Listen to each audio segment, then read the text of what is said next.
As an investor, you can never go wrong betting on inevitability.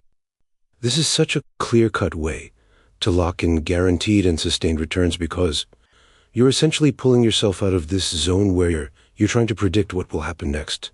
And instead, what you do is you align yourself to what absolutely must happen over time. When something is inevitable, it means that there's no stopping it from happening. And therefore, in other words, there's no question on its certainty. From an investor's point of view, especially in terms of long-term trends and mental models, inevitability has a much more specific meaning. Inevitabilities, according to this perspective, refer to forces driven by deep structural incentives, not opinions, not narratives, and certainly not short-term cycles.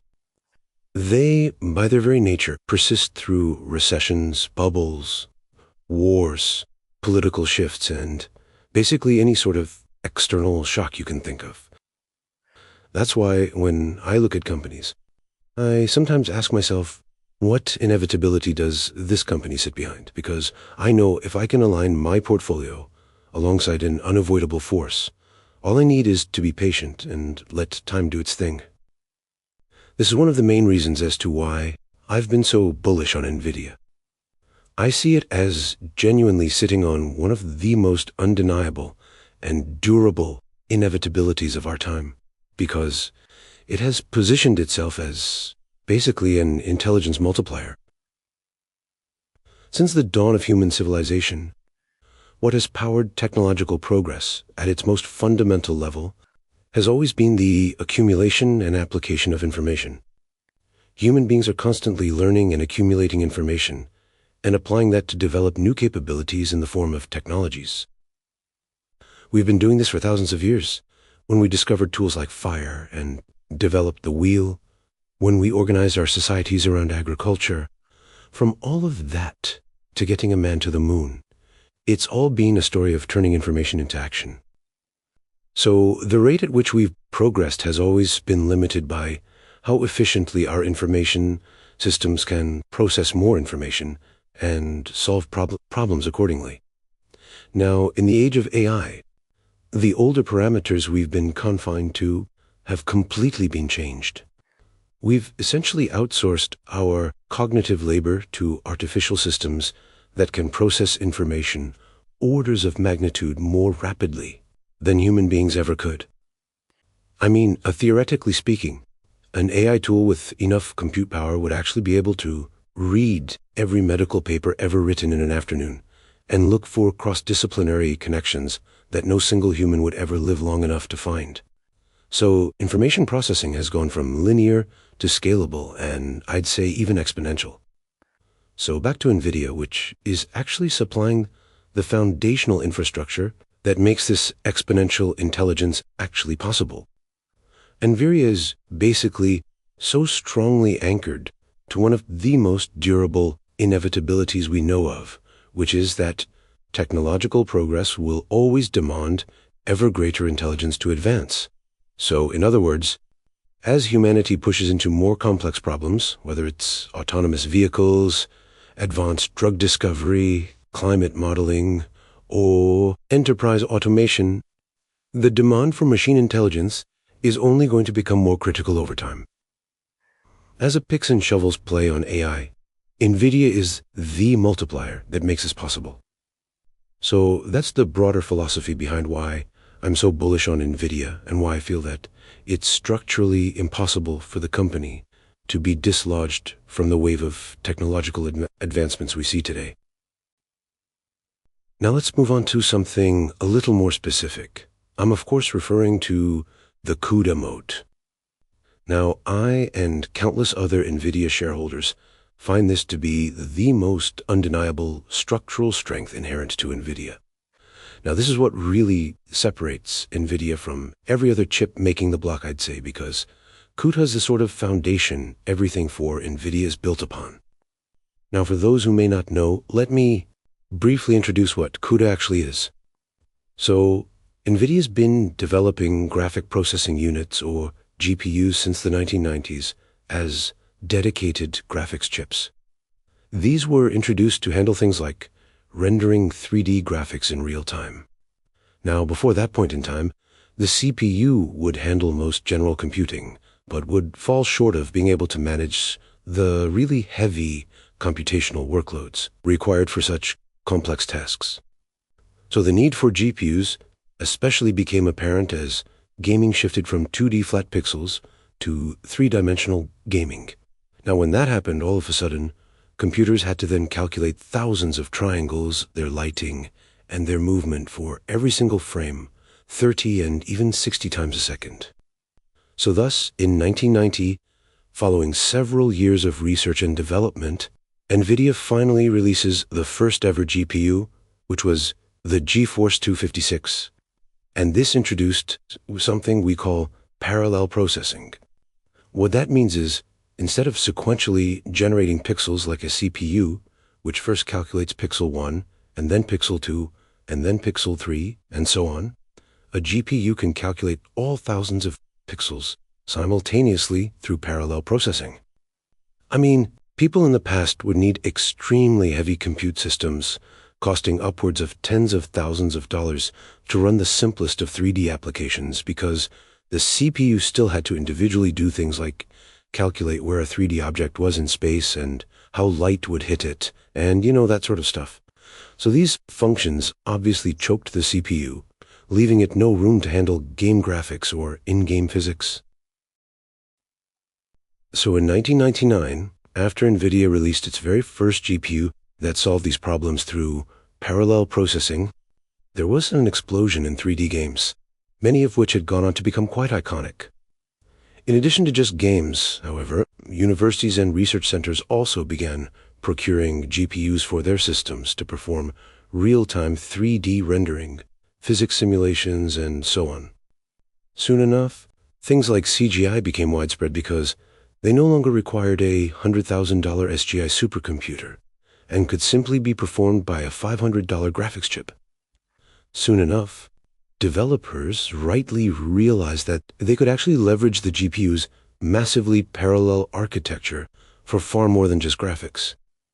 They correctly identified that this can actually be used to accelerate general computing and make possible tasks like scientific simulations, machine learning, and, actually, even AI model training, long before AI became mainstream.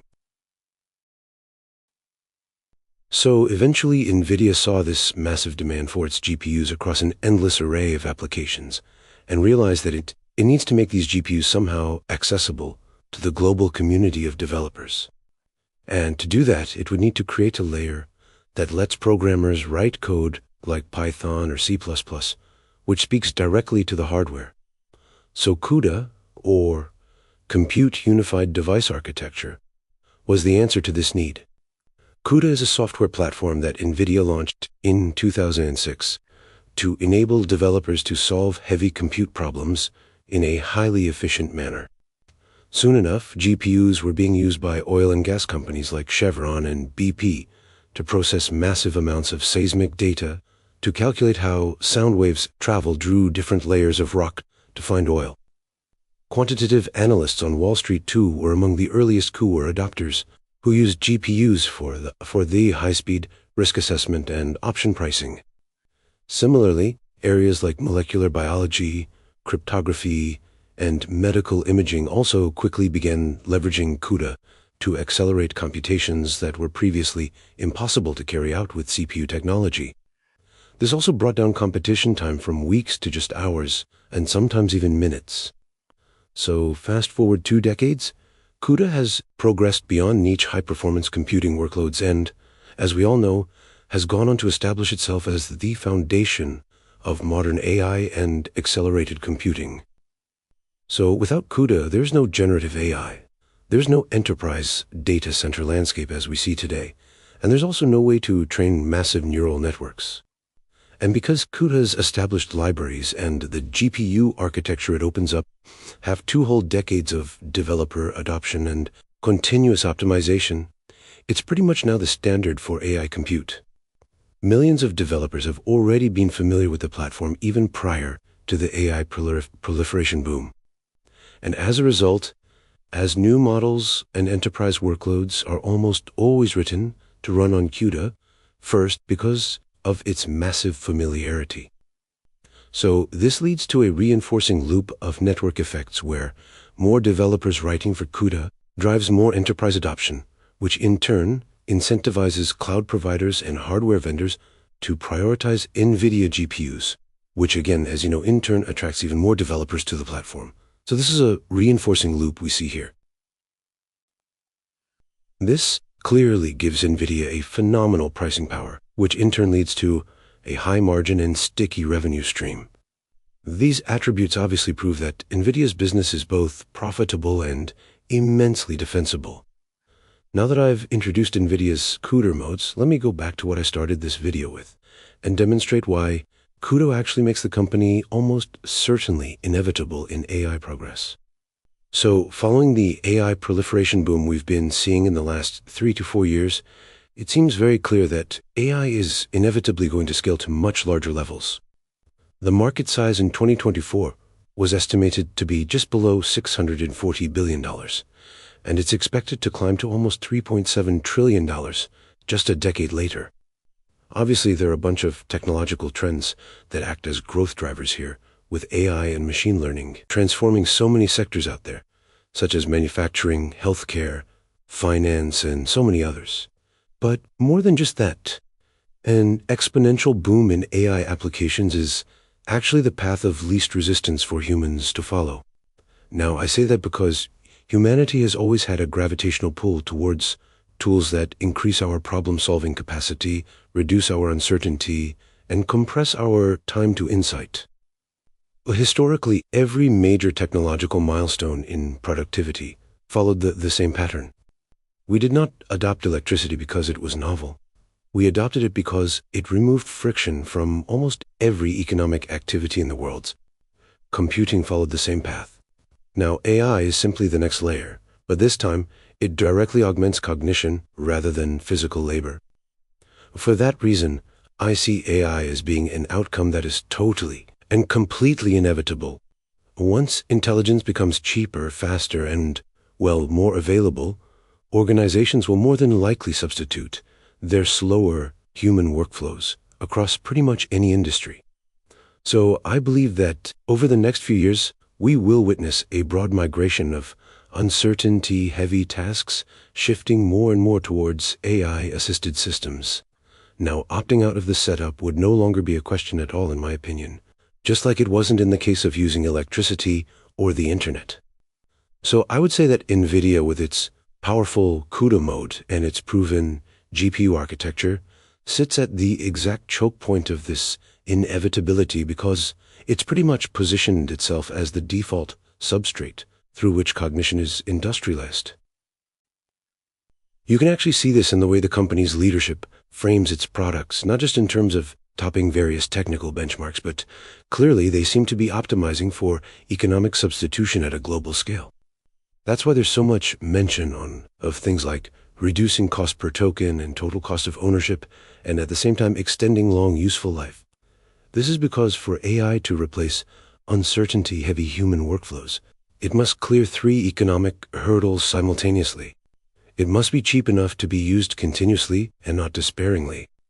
It must be reliable over long time horizons. And finally, it must be adaptable as tasks evolve.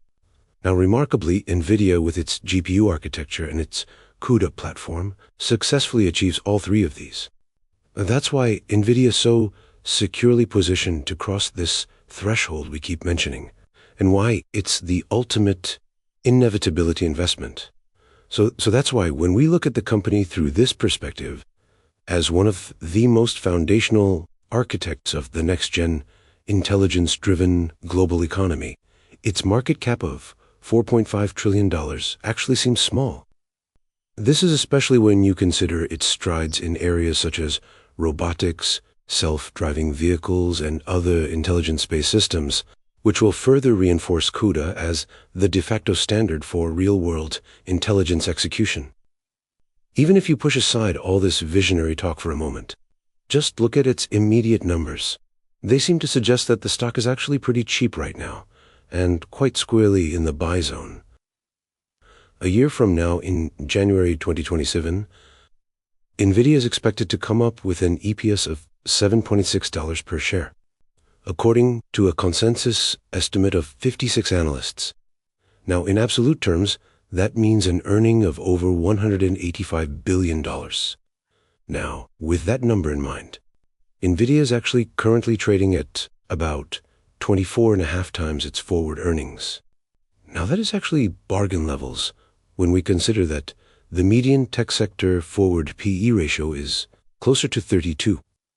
So, for a company trading at such an obvious discount to its peers, despite having so many strengths, such as being the foundational picks and shovels play of AI, having the incredible CUDA mode we just talked about, this is a stock that should clearly be trading at a very sizable premium, and not such a discount we currently see. So, in my opinion at least, others may have their own assumptions and whatnot, but to me, the writing seems very clear that Nvidia is clearly and deeply in the buy zone at its current price of $186 as I make this video at this date. So overall, I'm pretty long on Nvidia because I see it as being the necessary and inevitable infrastructure layer that actually makes AI possible.